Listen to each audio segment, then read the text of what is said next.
Brisbane, Queensland. All right, we got Brendan Lee with us straight from Brisbane, Australia today.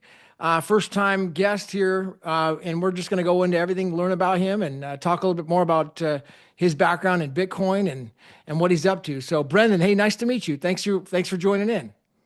Thanks, Gavin. Thank you for having me. It's a real pleasure. Absolutely. So for the people who don't know you at all, and just give a little background on who's Brendan Lee. Gee, well, that's a big question. I guess uh, I'm an engineer, so I studied computer systems engineering at university back in, very early 2000, 1999 to 2002. Um, and I love engineering. I think engineering is one of the most important careers in the world. There really isn't anything that you use today that wasn't in some way um, defined, designed, worked on by an engineer. And, so if you really think about, if you're really into progress and improving things, engineering is the way to go. Um, and I guess in my career, I've always tried to keep it interesting. I have a very strict no asshole policy. I worked for an asshole once, and it actually put me in hospital. And so since then, I've just gone definitely no way.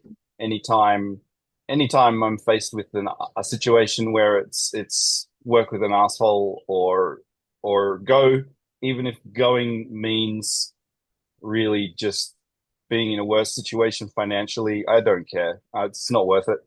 I never want to be in hospital again. It's for that sort of thing, or for anything really. Um, and you know, um, the career arc is kind of funny because my first ever job out of uni was programming in fourth. And I didn't quit that job because of any disagreement that I had with the people I was working for. I really liked them, but it was just that it was a tiny company. It was a five-person company. It was always going to be a five-person company. And I realized that it didn't matter how many years I stayed there, I was always going to be in that role doing the same thing. And I really wanted to have a change, but the work I was doing in that role was programming in fourth. And fourth is a pretty old school language. It was invented in kind of late 60s. They were using it in space applications, tracking satellites, all that sort of thing. And I thought, what good is this? I'm never going to use it again. And so I left, went and did, lots of other things. I worked in mining, I've worked in energy, I worked for a company doing battery design for cars, like lithium batteries. Um, and then that's when I sort of happened upon Bitcoin. Like right around the time I was actually in hospital was when um, I had my um, stress event is probably the best way to describe it. And then almost immediately after that, the company that I was working for at the time, this is where the asshole came into it. I had a whole team of people that had all been fired out from underneath me, and I'd been kept on to try and get something going, but really it wasn't happening. And I had probably 3 months where I was in a huge office for 15 people by myself, um, and really deep dove into Bitcoin. And um, that's where I found that my experience programming in fourth could actually come in handy for something because the Bitcoin scripting language is basically fourth, and Satoshi used that language because of its format. And so fourth is a funny language. It's like everything is reversed. You put stuff onto a stack and then operate on it afterwards. It's not like any other language. It's very close to like assembly language, so very bare metal stuff. So it's the one thing about learning fourth. It really I I struggle very much to program in other languages like JavaScript. I can figure it out, but I really I hate it. Whereas Forth and Bitcoin script, I can really just follow that. It's very logical, and that for me really triggered the idea that hey, I could be really good at this Bitcoin stuff, and started. I spent 3 months just doing nothing but that. And then I basically decided this is what I want to do next. And um, I tried to think of how I could get into it. I started a company selling little paper wallets. So I came up with a system where you could split a set of 24 words into three different sets, and you could keep one at home, give one to your mum, give one to your accountant, and then if you lost your ledger or your whatever device or your wallet on your phone, you could open up the one that you had and call your mum or your accountant and say, "Hey, just open up that envelope and read me out the words." And they couldn't do anything with the words because it was an incomplete set. But with the two packets, two out of three packets, you could bring your wallet back and recover everything. And that was the first business I did in Bitcoin. Um, then that sort of, um, I guess, well, I guess the interesting thing was, in that first period, I really worked out. I came in the first day I ever started looking at this. I think was the third day after the Bitcoin Cash schism. When it kind of went Okay, small so blockers you and 2017 is segment when you first got 2017. in. And so I that's had what that never 3 month never period, looked at anything to do with blockchain before that. something triggered your attention to it. What was it? Look, I was on Reddit a fair bit just for because it was interesting and fun, and I kept seeing the magic internet money wizard, and then in the feed you kept getting the price memes, the Indian guys dancing and all of this as it hit 2,000, 3,000, $4,000, and that I was just like, "There's something going on here. This seems crazy. I want to learn a bit more," and so I just went and Reddit. You can pick a topic and it'll go, well, here's a bunch of subreddits in that topic, and I just went, oh yeah, Bitcoin, BTC, blah blah blah, and I picked about 10 different subreddits, and it took me about probably a month to realize, and then I started reading people saying, oh, you got to keep blocks small, for whatever reason. And as an engineer, like that just seemed really silly. The whole thing about technology is that it scales, and especially electronics. And I was reading something just the other day.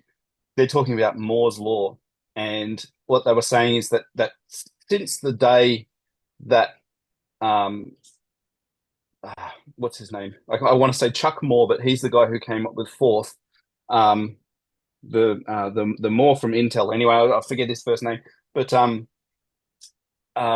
since he defined Moore's law, the compute capacity that you can purchase with $1 has improved by it's something like 1 centillion times. So it's a one with 18 zeros behind it or something, some huge number.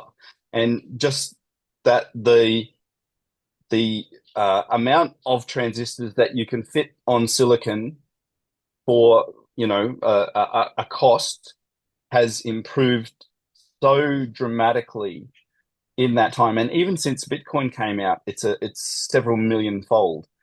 Um, and you can't look at that and turn around and say, well, we have to keep things at 1 megabyte. It doesn't make any sense.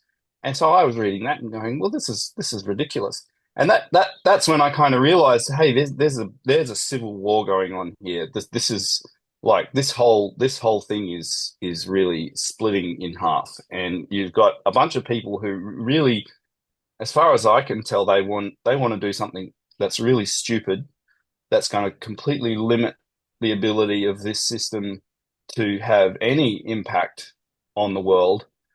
And because of these really what I thought were quite dumb reasons. You look at the whole argument is, well, if I can't validate everyone's transactions, what the system's no good. I just thought, well, that doesn't make any sense. I mean, I don't need to know about the shop down the road's transactions to use the banks. It's like this is just silly. And that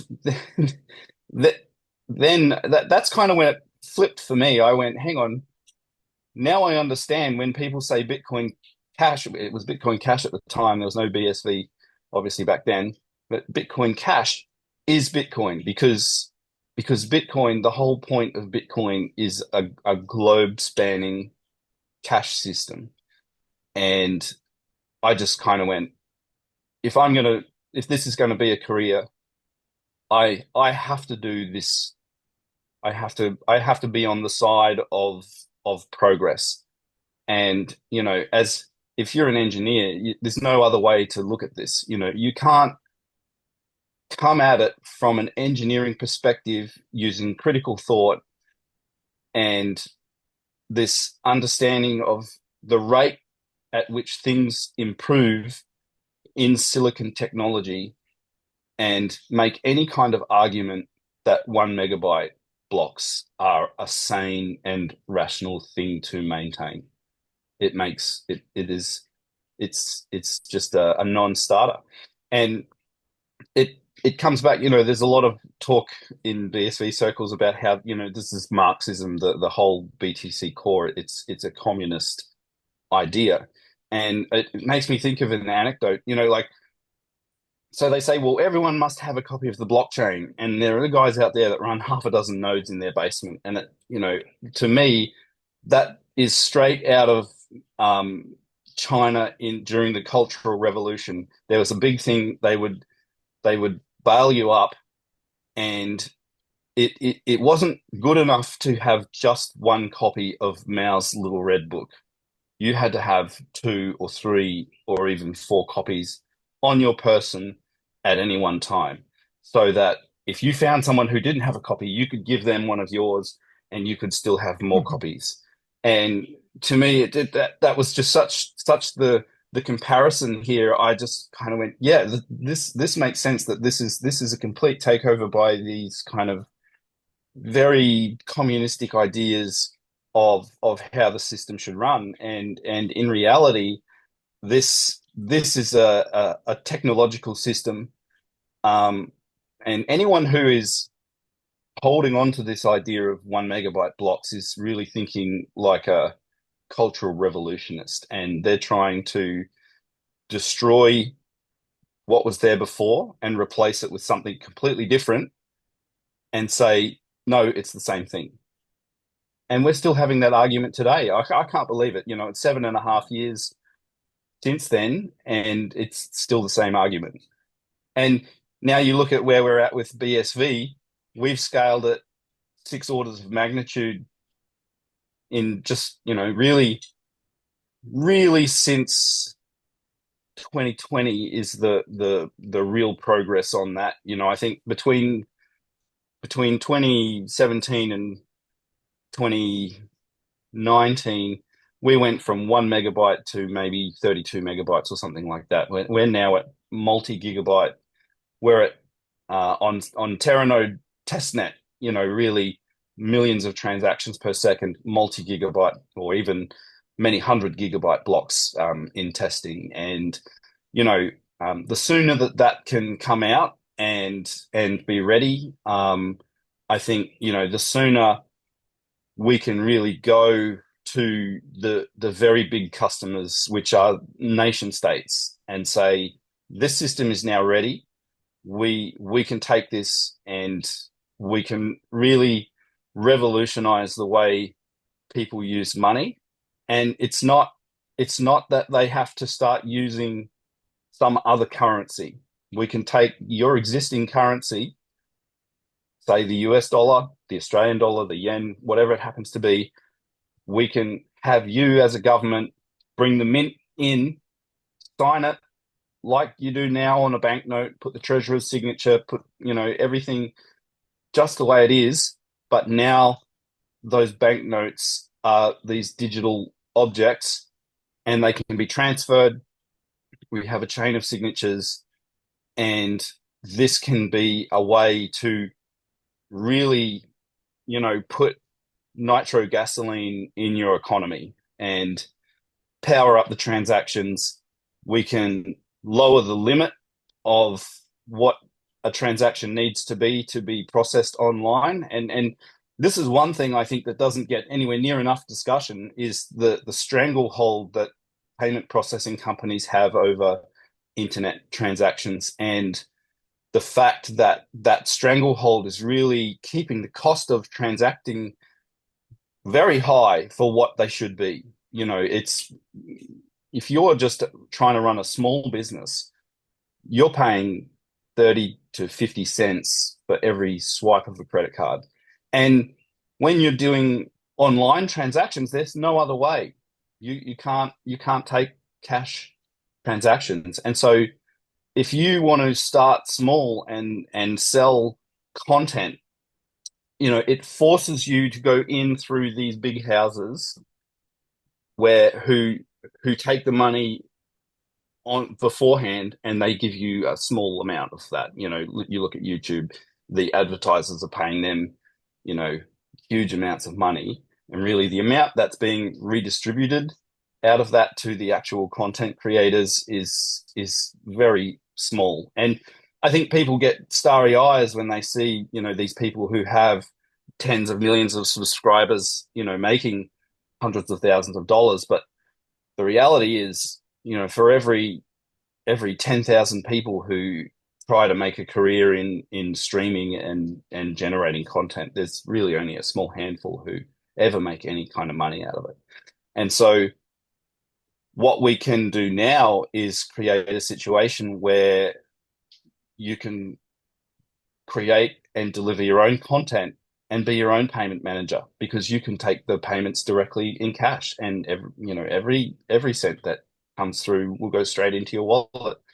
Um, and so, for me, that straight away says, well, this is an opportunity to change outcomes for people everywhere in the world, because, there are people in tiny villages in Africa and New Guinea who have probably amazing ideas and can generate amazing content, but at the moment it's very, very difficult for them to gain any kind of audience and to monetize that audience.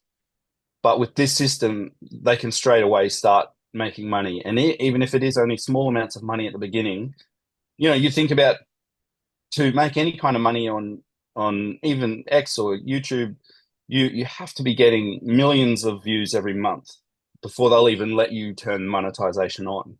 So there's quite,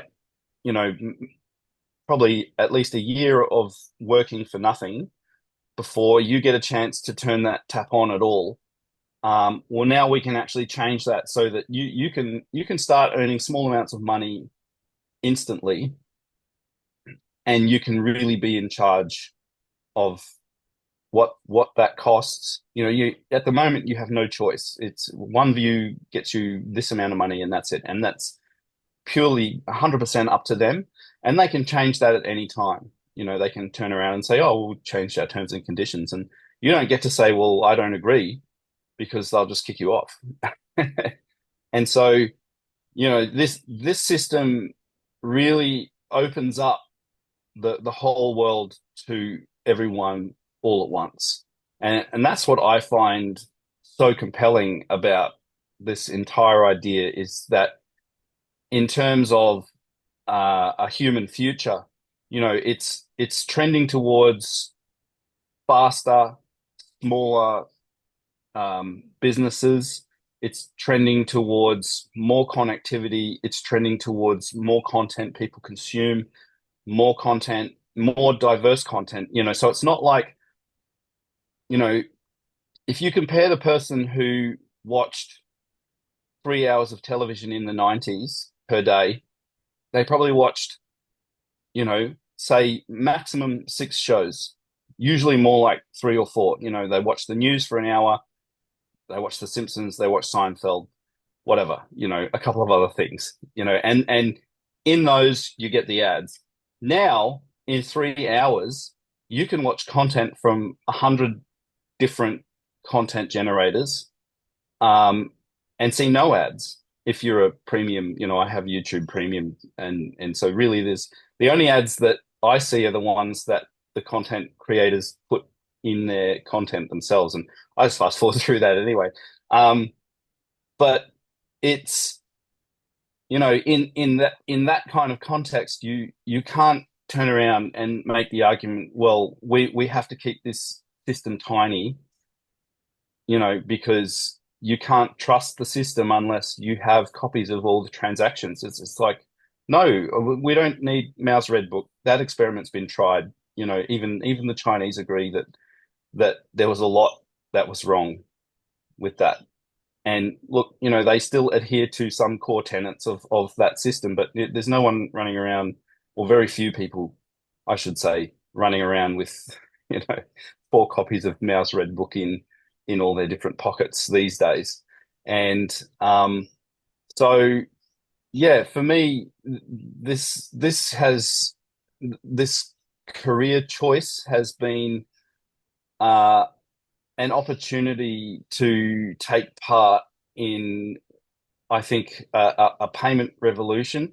We really, and the other thing that's been happening, which I think it's been very surreptitious in the way it's happened, is all of this debanking, and there's been a bit of an enlightenment about that recently, with some podcasts that have happened where people have really realized that, hey, these organizations aren't acting fairly. They've really been weaponized by a political class to prevent people who they don't like from being able to make money. And um, I think a cash system where it was digital cash and you could transact privately and there's no third parties, no one can come in and debank you in that system. And so you can make money creating any kind of content that you like. And it's only then if you really breach some specific law that you're, promoting calls to violence or whatever it happens to be, then there can be legal action taken against you. But that's real legal action. It's not some guy making a call and saying, hey, get this guy out of the financial system, and then the banks all going, hey, sorry, no more account for you. Because now you are your own account. You control the wallet, you control the price, you sell it to whoever wants to buy it. And um, I think it's important, if we want to be a world where the truth is allowed to be discussed, then all ideas have to be allowed to be discussed. Because if you turn around and say, well, no, we tell you what the truth is and you're only allowed to talk about that, well, then really that's not true, is it? Because your version of what is true quite often is going to be dead wrong. And I think it's setting quite a dangerous precedent. I think, living in Australia, some of the stuff that's happening here around the internet is quite worrisome. There was a bill that was defeated in the Parliament just last week, where they wanted to set up a whole, basically, Ministry of Truth type agency in the government to be able to, take concrete steps to take content, not you know, hate content or anything like that. Just anything that the government decided wasn't true, you Hmm. know, true, um, off the internet. Huh. And I was very glad to see that that did not get up. They did not pass it, but they did pass a piece of legislation that's essentially going to ban all kids under 16 from most kinds of social media and streaming and content websites, which a lot of parents think it's quite a good thing. Oh, wow, my kids will do more homework now because they won't be stuck on the YouTube all the time. But for me, that it's more about, well, is that really what they're trying to do, or is there something more draconian that comes with that? And I think that's really much more about them being able to identify who's watching what, and so that they can really pick and choose who they go after based on their internet browsing history. And I mean, I think realistically, they pretty much know already who's watching what, but now this is it's like an official, we know it's you, more than anything. So Yeah. So, yeah. Brendan, some of the stuff you talked about, which seems to resonate here. So back in like 2017, so back 2017 or around that time, you're figuring it out, Bitcoin Cash and the bigger blocks, and you do that. Then Mm, you also started a business with the pass where you're able to retrieve passwords with mm, multiple envelopes, multiple envelopes in case they get lost. And then you mentioned as well about some experience or maybe some insight that you have regarding large governments or institutions potentially using this. And I remember a conversation I had with Kurt with Gorilla Pool regarding some of these institutional type buyers or users of this technology. So, I mean, are you mhm. talking from experience with that, or what is your insight regarding the Uh, institutional so side? sort of, I think so. For me, I don't think so. If a government is going to start using Bitcoin and they're going to issue cash on the network and they're going to use the ledger as a ledger for their economy, really, they it shouldn't be done by going and buying a big chunk of Bitcoin off an exchange or wherever they're going to buy it from, and then using that to create that set of records. And so what we've been doing at ELAS for, I don't know, about 2 or 3 years now, when we have a customer who wants to create a ledger, um, we go directly to the miners and we say, we'd like you to create a block. And in that block, in the block message that gets published on the blockchain, we'd like you to print the name of that customer as part of that message. And so we have, it's not a huge number of blocks, probably a couple of hundred blocks have been created for a few of our customers, and those that text is in there. And essentially, then when that customer goes to create any records on the blockchain for their business, they're taking from that pool of Satoshis that has been marked as theirs. And so when you do that, so a Coinbase transaction is different from all the other transactions on the blockchain in that there's no inputs to that transaction. It's not spending existing coins. And so if you go on an exchange and you buy Bitcoin and that Bitcoin gets sent into your wallet, it comes with all of that history. Consider like it's like getting a dirty banknote from a convenience store. It's ratty, it smells. There's probably residue of all kinds of things on it. Um, that's kind of what you get from the exchanges. You don't know if there's Silk Road, you don't know if there's human trafficking happened on some of those coins in the past, and so I think, and as well, there's there's no way for somebody who's handling subsequent transactions to without being told where to go to see the origin of that. They can scan back through the history of that, but they're going to go past your purchase and out into blockchain history. And it's all kind of connected. Now, when you buy a fresh Coinbase output, one that's been generated by a miner, essentially they've collected a bunch of fees and plus whatever the block subsidy is at that time, and put that together and created an output that has no other history. And they've now tagged that output as yours. And now when you generate your activity on the blockchain, and if you don't take inputs from outside of that set of Satoshis, you've created, we call it a private ledger. And so essentially that means that none of your transactions have any other connection to any other transaction on the blockchain. And so, you know, to me, for a government to use this, this is 100% how that needs to be done. And that solves so many questions that are out there. So I think one of the biggest ones that we've gotten, and which is quite difficult to answer, is, you know, if we were to use this system for government purposes, how can we guarantee that the fees that we pay won't go to some rogue nation who is mining transactions? And this solves that quite neatly, because essentially what you can do is you can say, well, we're only going to power our ledger, we're only going to pay our fees, we're only going to use for tokens outputs that we have sourced from reputable miners. We know they're mining in our country, they're paying our taxes, they're using our resources, and so we're only going to buy the outputs that they generate.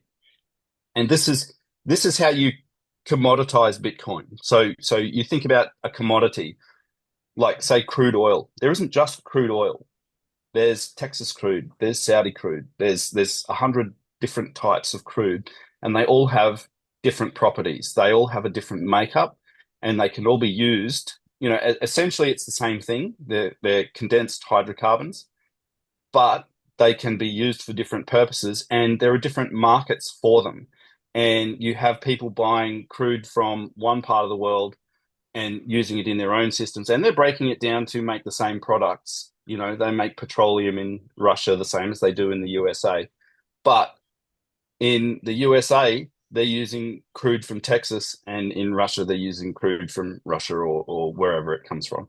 And so we can now do the same thing with Bitcoin, and we can essentially allow any big, and it's not just governments. You know, I think that this is, if I was a big company, if I was Amazon, and I said I'm going to start using Bitcoin for my transactions in Amazon, so I can cut a lot of these credit card companies out, and really, you know, because I don't know how much they pay every day in doing transactions, but it must be millions of dollars.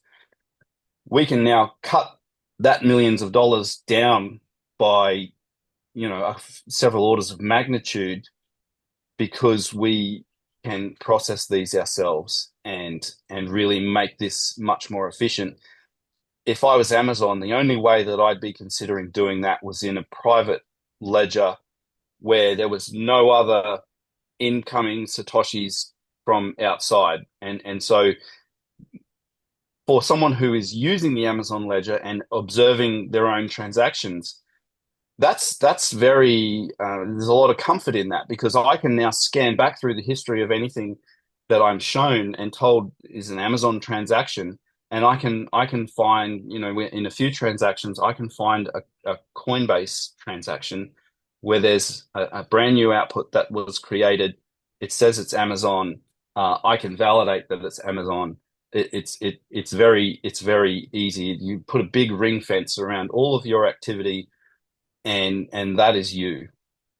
And so I think that for any government, for any big company, this is going to be how it gets done. And so what that's essentially going to create, you know, once you commoditize Bitcoin in that way, it's really going to create a big bifurcation in the market. You're going to have the crypto Bitcoin. So these are the already existing Bitcoins that are being traded on exchanges and whatever.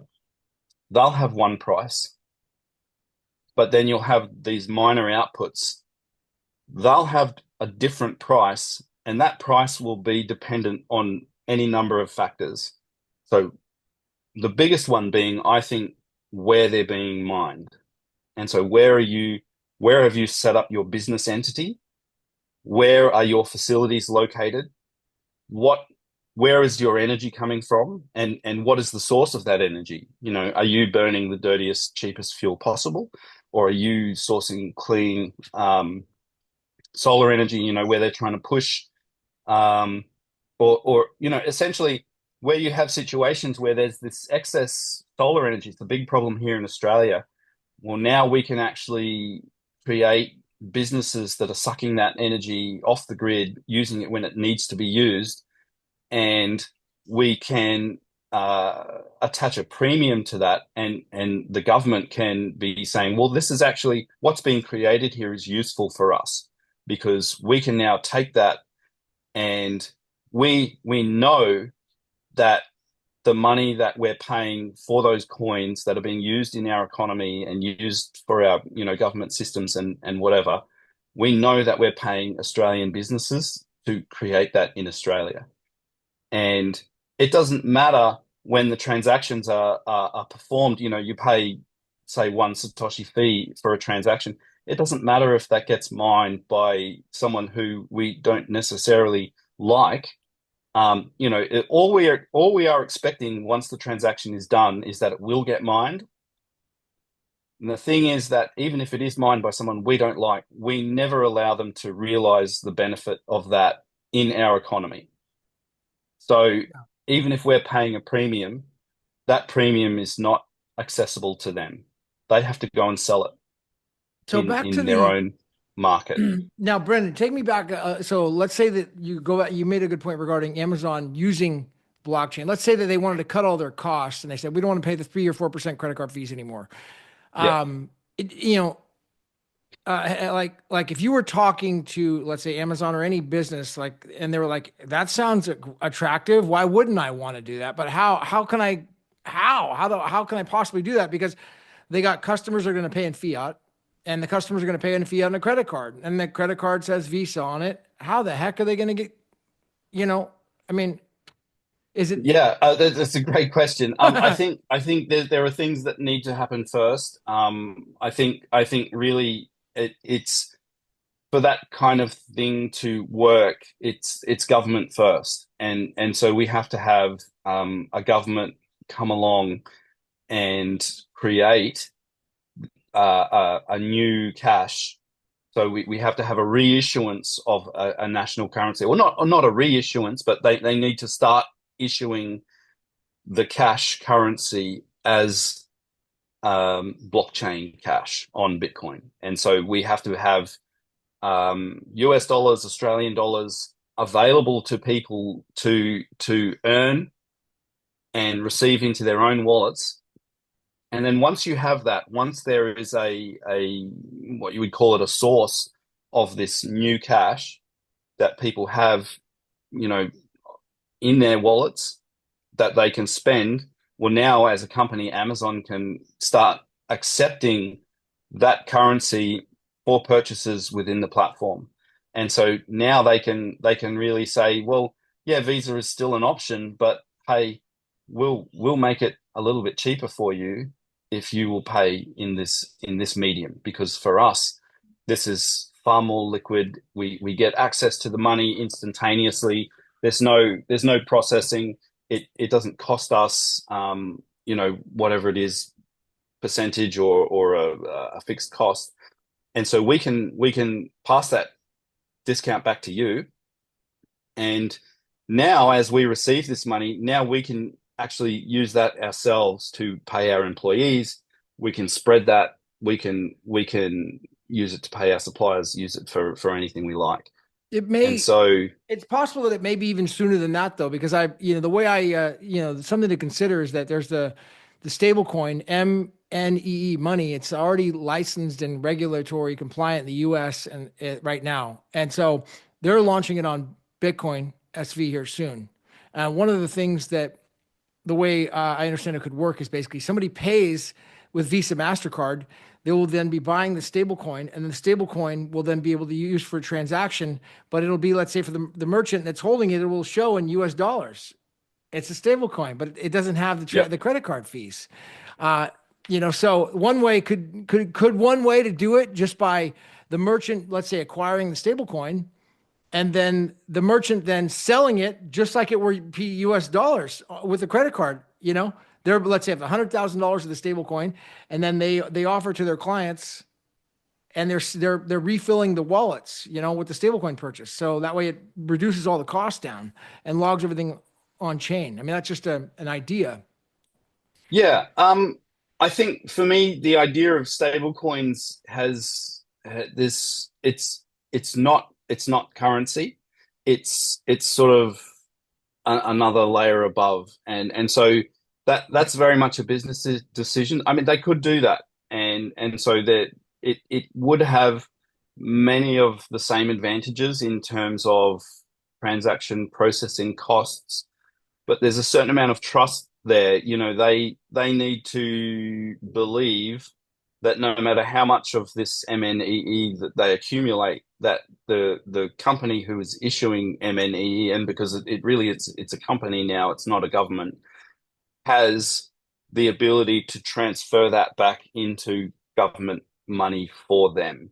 And I think, given the history of stablecoins and things like Tether, I think, to me, it's M&E type systems can be useful, but I think they're much more, I think, for kind of fully encapsulated systems where you have people buying in $100 worth of credit and then using it within a website, and it kind of never leaves that environment. And so, to me, that sort of thing is much better for if you want to do micropayments within like a content marketplace. And so I can come in and pay $100 with a credit card, and then I've now got $100, and I can go and pay 1 cent here, 5 cents there, $1, whatever. And that you, as that company, can manage that ledger. And on the other end, you can pay the content creators who are holding that MNE out in USD. But I for me, it's not a thing that you would, in an environment like Amazon, just start taking MNEE from anyone off the street.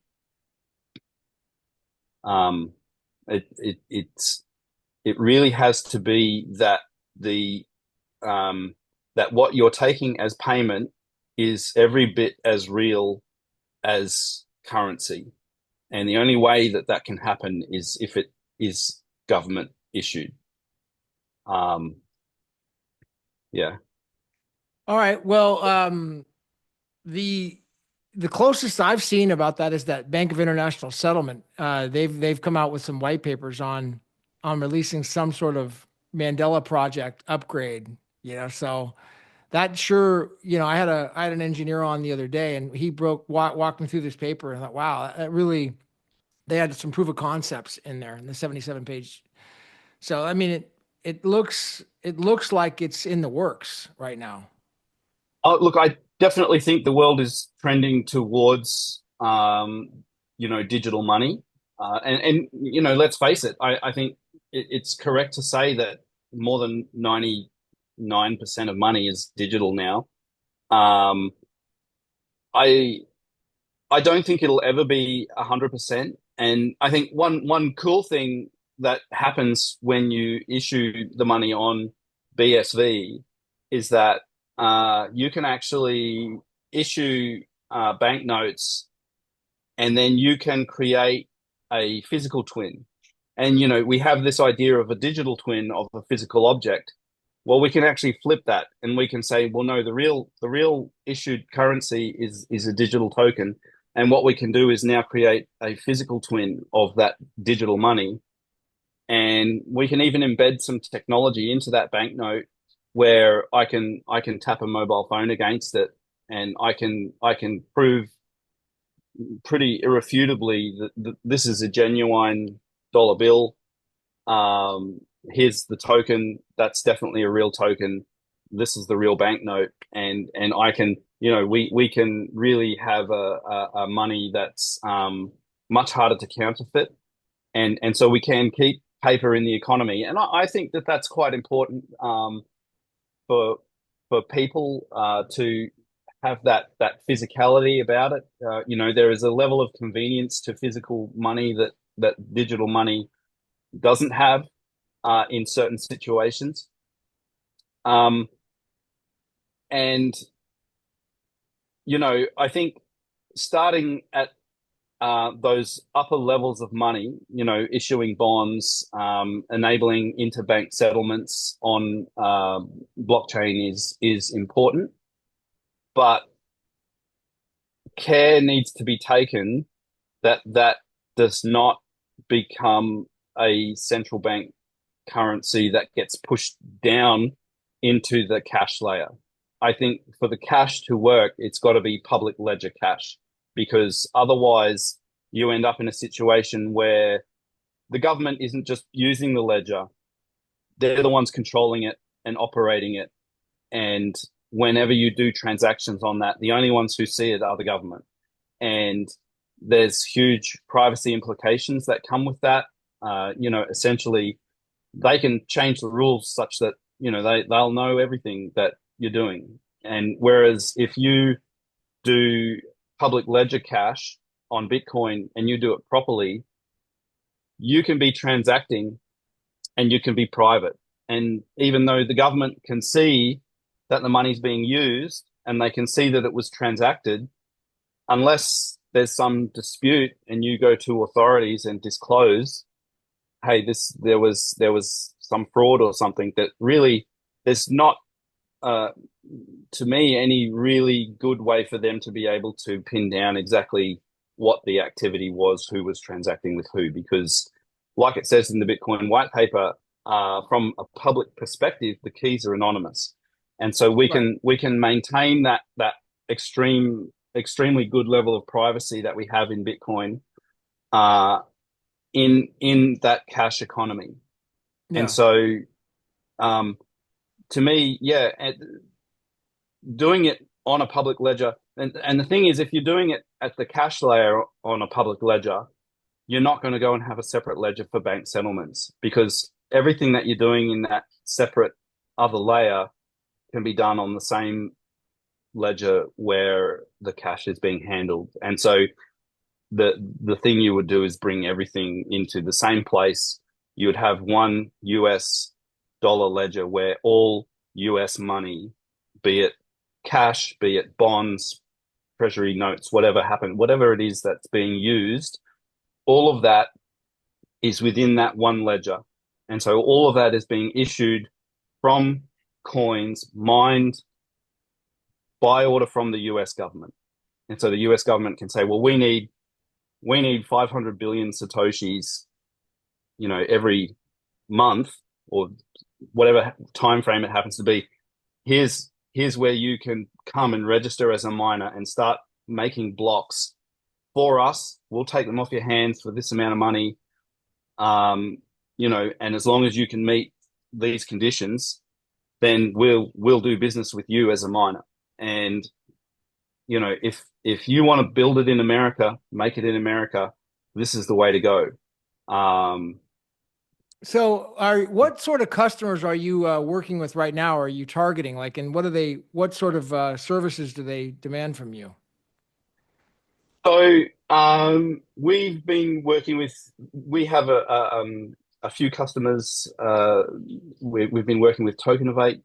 They're doing like trading systems, so um, tokenization of shares and bonds for institutional investors. And so they're talking about a big funds, managing, you know, several hundreds of millions of dollars worth of stuff. And they're looking at the moment, it's all digital twins. So that they'll have an asset, they'll issue a token on the blockchain that is a twin of that asset, and then that asset will be held somewhere, real world, and within the token of eight ledger, that asset can be transferred. It can be locked into a contract.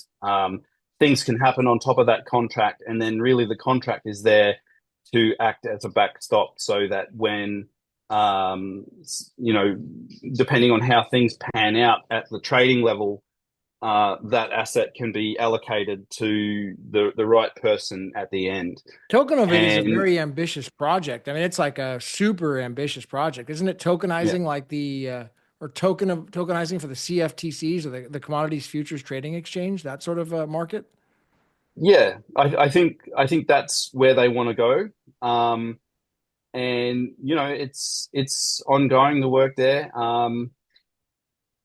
Some of the things, a lot of what I was have been doing for them is writing smart contracts in Bitcoin script, um, Hmm. You and know that how to sort of do the thing. smart contracts. Yeah, yeah, it's my favorite thing, is to hack away Were and you were and you create. uh, were you one of the first to do that, or was that Scrypt, or was that or did you? Which one of you guys started did that first? Um, I've been playing with Bitcoin script since 2018 is when I really started teaching myself how to program Hmm.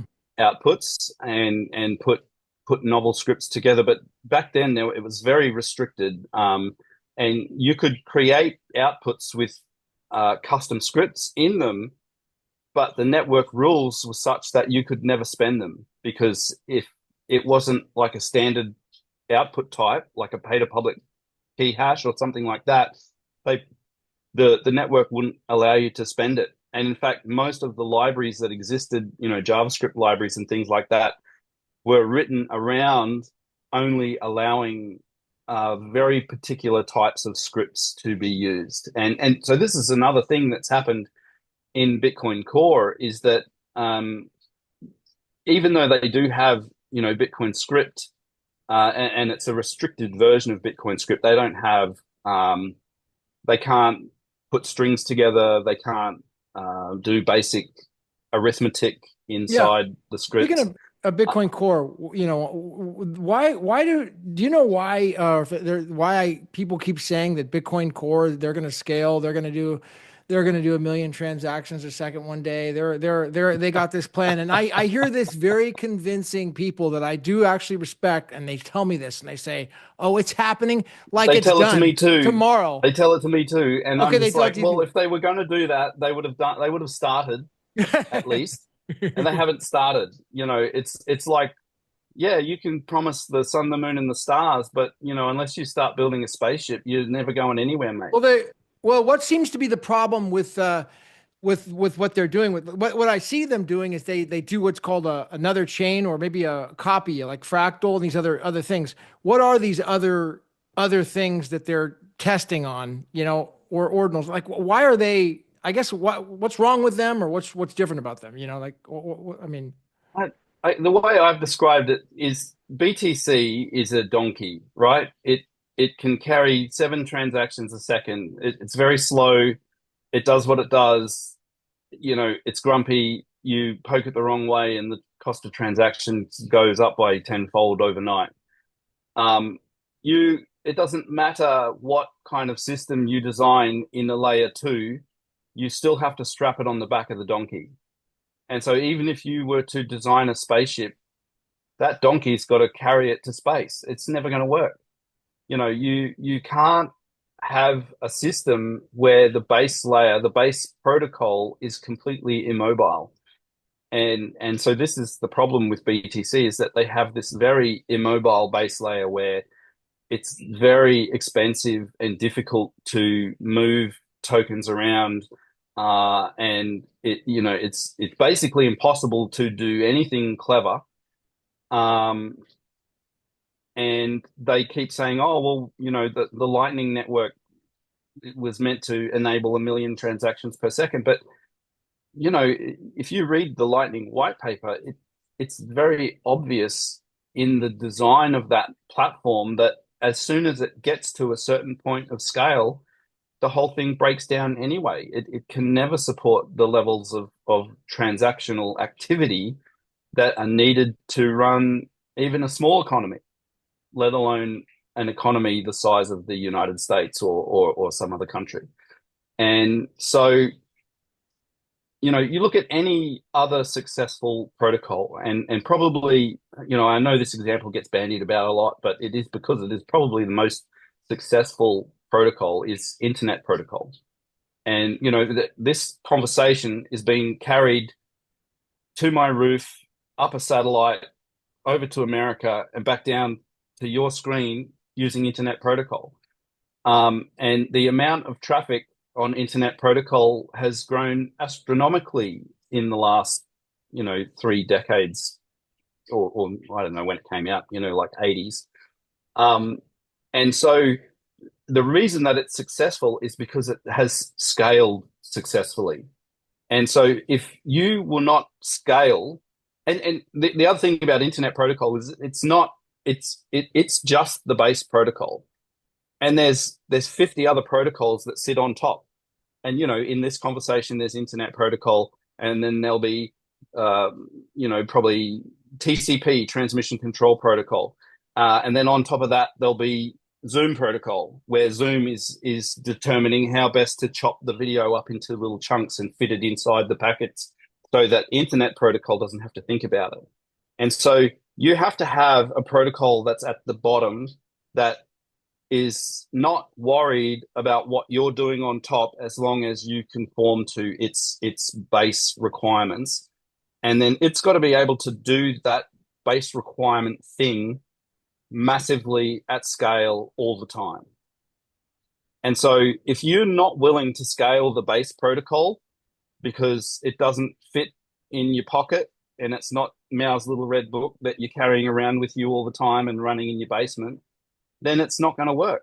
It's never going to have any meaningful impact on the world as a system. So it sounds like And you've come to the decision sorry, that the only thing that's going to work is the Bitcoin base layer protocol. There isn't any other. Sounds like there's no other protocol. BTC, Ethereum, or these other hobby blockchains like maybe Ripple, or do you think Solana they're or just whatever. Solano? They're just You, not. They don't have a Ripple chance. Ripple is a kind of a dangerous one because it's not a public ledger.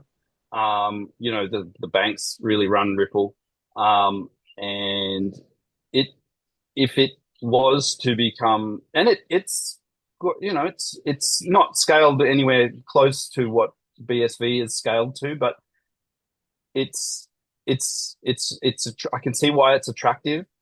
But it's again, it's not really a public ledger. Well, not when I say not really, it's not at all a public ledger.